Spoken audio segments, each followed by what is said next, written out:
Oaks Day Beaver, back in town. You've got a new wheelbarrow in the shed and you're ready to go, mate. Yes, mate, it's ready to go for another day here and back home after a couple of good days down at Flemington. How was it? Obviously, it's been tough business. It's called Cup Week, but how was the day? Experience itself on Cup Day? Yeah, mate, Better than Derby had, Day? had a good positioning. Mm, Oh no, the experience was okay. It just if you're going and just going to enjoy the atmosphere in the GA area, mate, you wouldn't want to be thirsty. I'll tell you that much. Not sure how there was too many photos of people drunk there because the queue was about an hour and a half long to get a refreshment there, mate. So you couldn't have got too many India. Yeah. What just to stir the pot, how does it stack up to Everest Day? Oh, mate, it went with regards to like just the Just day being able to itself, or get drinks, just being able to on course. atmosphere. Oh no, Everest Day's even easier. Yeah. Like we used to think that sometimes trying to get a drink at there's no pop-up bars or anything like that. So when you're going to get a drink, you've got to, they're pouring beers on tap, and it's just a long wait, mate. It's just a long wait. It's not a great experience. But that's okay if you're not going for the races and you're just going, if you're happy to stand in a queue for that long, Yeah. which a lot of the young ones are, and they're going for a different experience. But yeah, not a good experience if you want to grab a beer and sit there and watch some races and do that. So yeah, after the cup, pretty quick and pretty easy. But anything sort of from 12 o'clock to cup, that sort of 3 hour period, yeah, you're not getting a beer. Yeah, that's fair enough. We both ended up having something on without a fight, as we sort of suggested was one of the main chances there. So that's probably the highlight. The first two, getting a tractable and Cepheus first two across the line wasn't a bad result for me, but tough business away from that. So Yeah, it was a tough day. Other than that, they were sort of wide fields, and that proved the case. And yes, some interesting. I thought in a few races, and certainly some of the selections out, the horses were placed well, and even a lot of horses on the day were placed well and had their chances. But many just sort of pulled out and didn't let down and show that zip that you were expecting. So that was not the best outcome across a lot of races, but there was winners there, and some people found them. exactly. But we're going to find the ones today. We're back to Flemington, day 3 of the carnival. We're on a soft 5, apparently. Must have copped some rain there overnight. It wasn't that way yesterday. But I imagine... Certainly wasn't. Now, Weather was great. yeah, I imagine they'll come back up to a 4 by the end of the day. Rail moves out 5 metres. We're treated as pretty much all systems go here. We're going to kick off with the 2-year-olds in the Group 3 Ottawa Stakes. 1,000 metres for the fillies. Tricky way to start the day again, Beaver. Absolute tricky way to start the day there. Plenty of chances.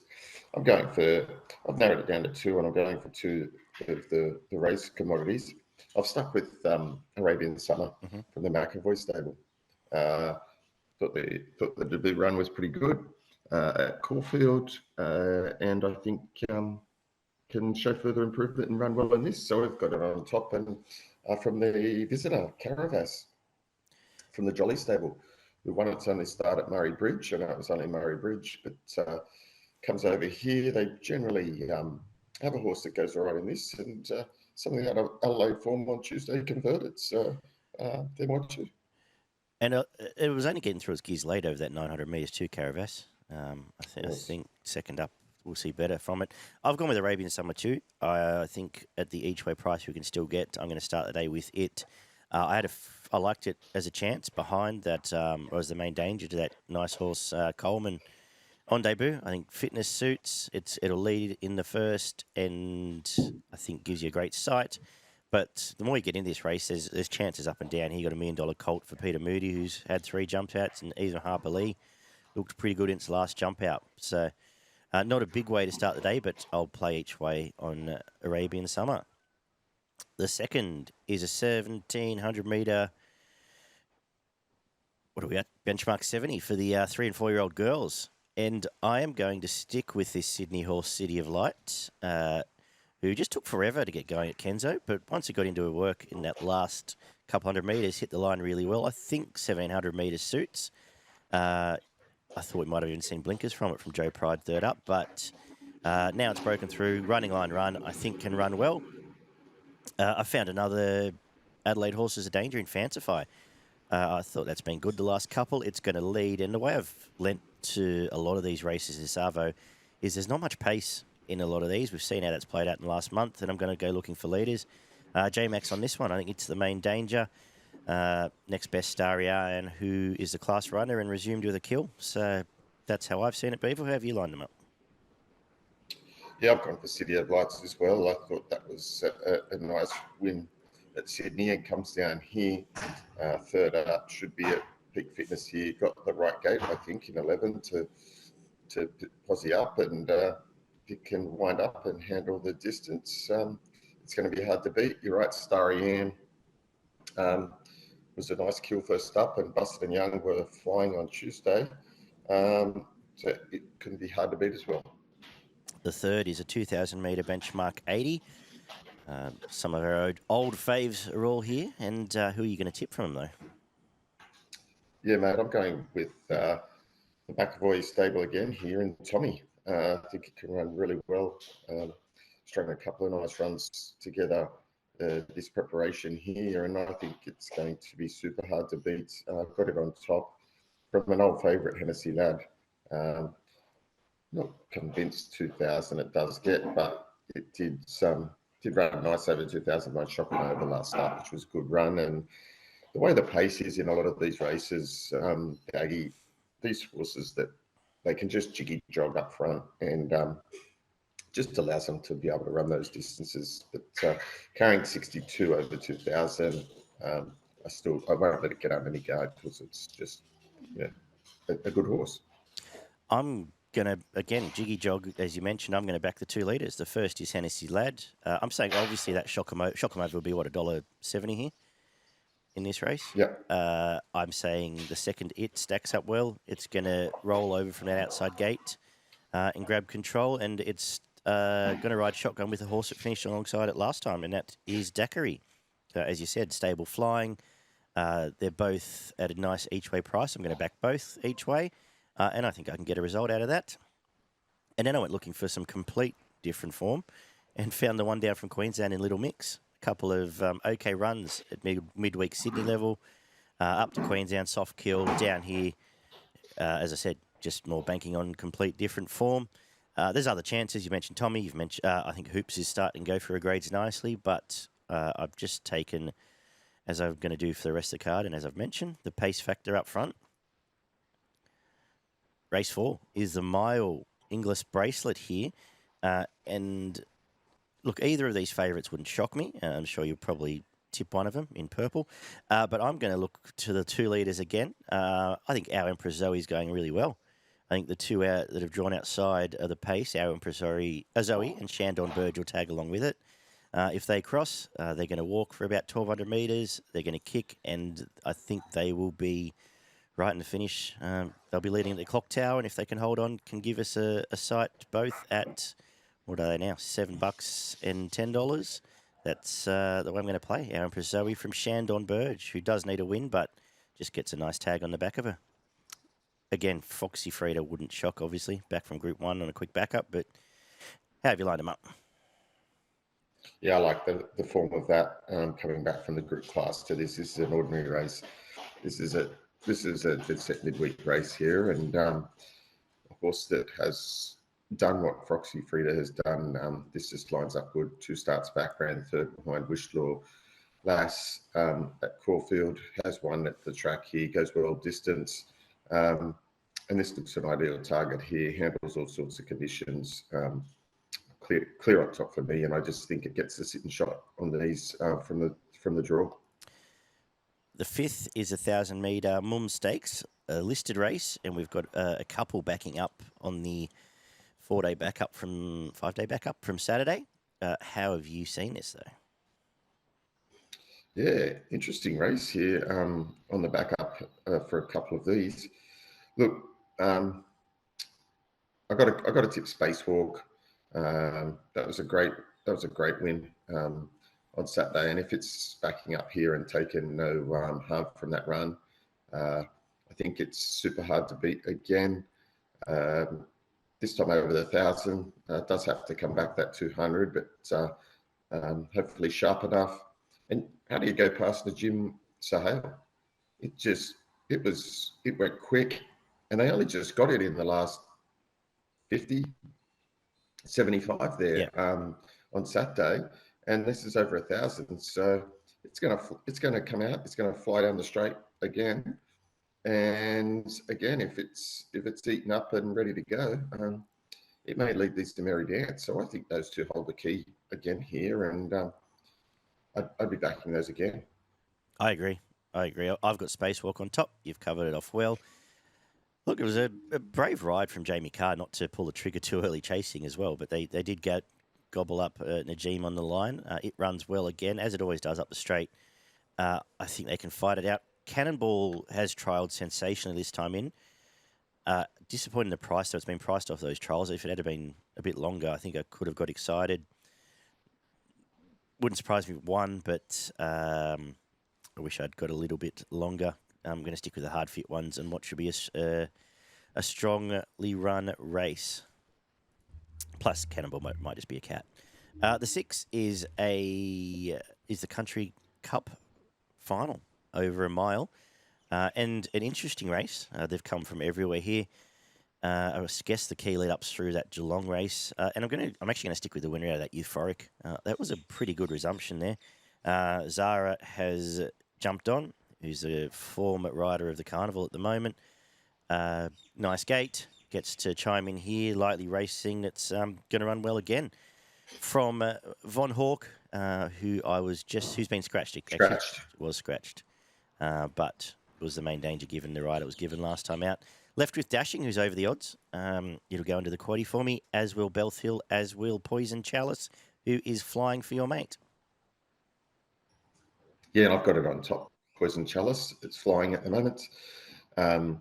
Just keeps running well and stepping up to all the everything that's put before it. I think the 1600s here. I don't mind the barrier. They won from wide enough barriers over the Carnival so far here, and J-Mac aboard, so I think you can get the sitting shot on him here, and I'm confident it can run well, and a nice little price to beat number 10, Pickaroo. That's got shit aboard, and that was a good win last start. With further improvement here, has run, it was only 3 lengths behind Poison Chalice a few starts back, and drops 5 kilos on that, so I think they can run one too. Fields like this, you don't want you almost want wider barriers because there's going to be a couple of roadblocks if you're stuck Correct. inside. So nothing 100%. At all wrong with that. The 7th is a good little race, the Red Roses Stakes, 1,100 metre Group 3 for the fillies. What do you think? Yeah, this is a tricky race. There's plenty of chances here down the straight. There was a lot to like about Saltaire's run last start. That was pretty good, but I've gone for number 16, Heart of Glass. Mm-hmm. I think it can run really well.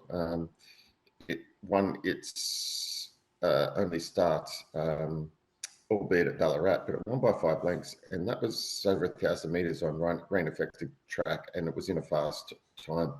So I think it can run really well here, and I've got it on top. I think 750 is a good price.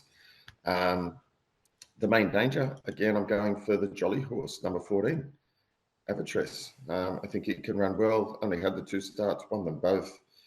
Comes to Melbourne, and I think you can give a good side at a decent price.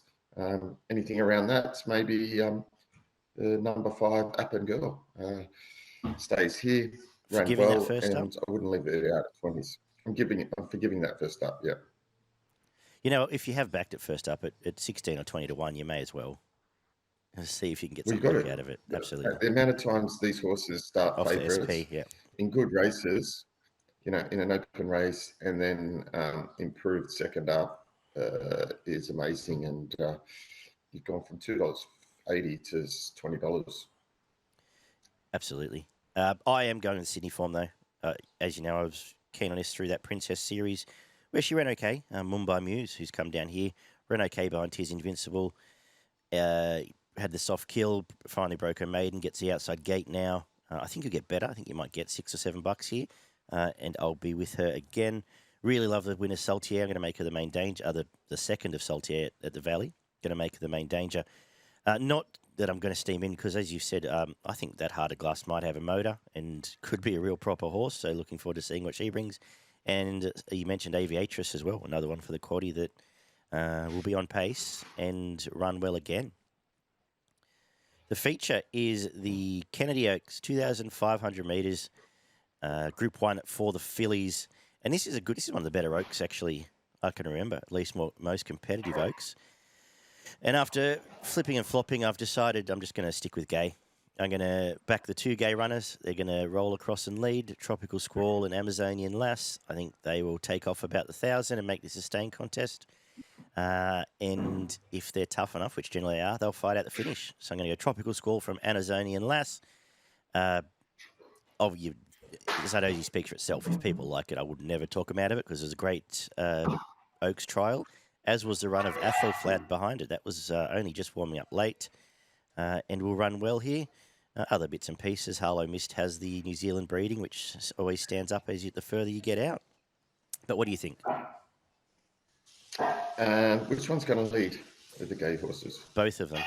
Tropical Squall lead. Amazonian Lass will camp outside. That's just based off the gates. I couldn't imagine them trying to cut each other up. No, I just thought maybe one will lead and the other might tuck in behind. Maybe. Tropical Squall, she's never been crossed, so that was the way I was thinking. Yeah. I don't think Amazonian Lass can sit outside it and beat it. If that's the case, I think one's got to, tuck in there. But yeah. Which may all happen. There's not a lot of other pace here. Yes. It can slipstream if it wants. Tim Clark will. Yeah. There's not many better judges of pace than Tim Clark. Yeah, fair call. Look, I've gone for a bit of value here. I've gone for number 4, Serve Cold. Okay. From the Danny O'Brien's stable. I liked the way this has been building. Ran a nice run. It's maiden at Geelong in nice fashion. Went back well. Then come to Flemington over the 1,800 and led there and got run down. But I preferred the run then at Geelong in the lead up to this. It sat in behind them there and got some cover. And I thought it was really, really strong on the line. I love the way it pulled out and hit the line. That was 2,200.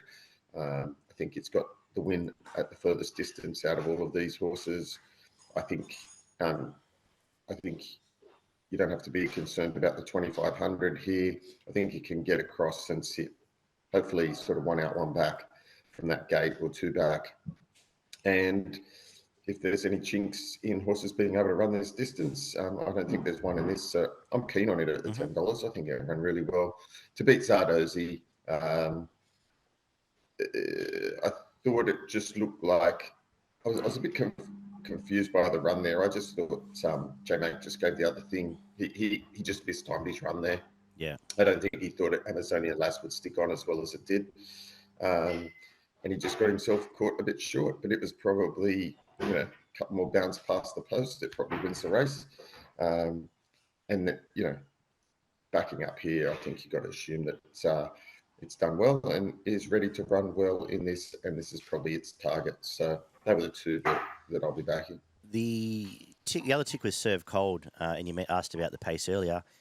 It's the one that's getting the absolute perfect run. If the 2 Gay horses sit up, it's the third in line.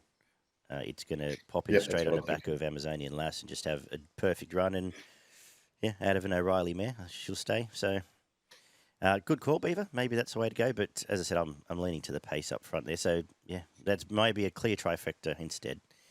The 9th is 1,800 metre Circa Trophy, benchmark 90. And I am going to stick with his favourite, Gregolimo. Now third up.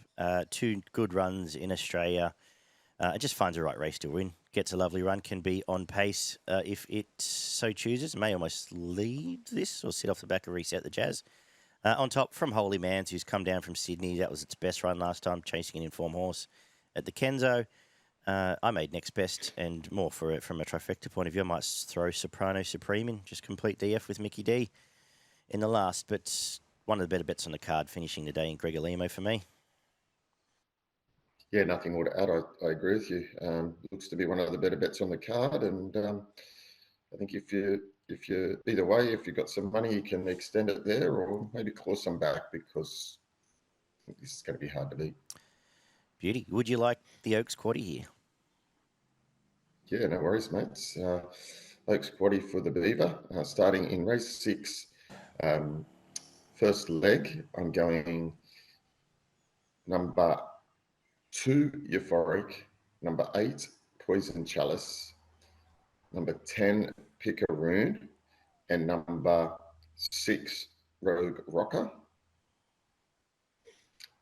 In the second leg, I'm going number 4, Mumbai Muse, number 16, Heart of Glass, number 13, Excess, number 14, Abatress, and number 5, Appen Girl. In the Oaks, I'm going number 2, Zardozi, number 1, Tropical Squall, number 4, Served Cold, and number 5, Harlow Mist. And to finish the day, I'm going 4, Gregolimo, and number 12, Glentanius. Yeah, nice. Beautiful. I'm going to make my best for progretracing.com.au, of course. Check them out for everything going on there over the Spring Carnival. Race 9, number 4, Gregolimo. And my value race 4, number 7, Our Empress Zoe. What about yourself?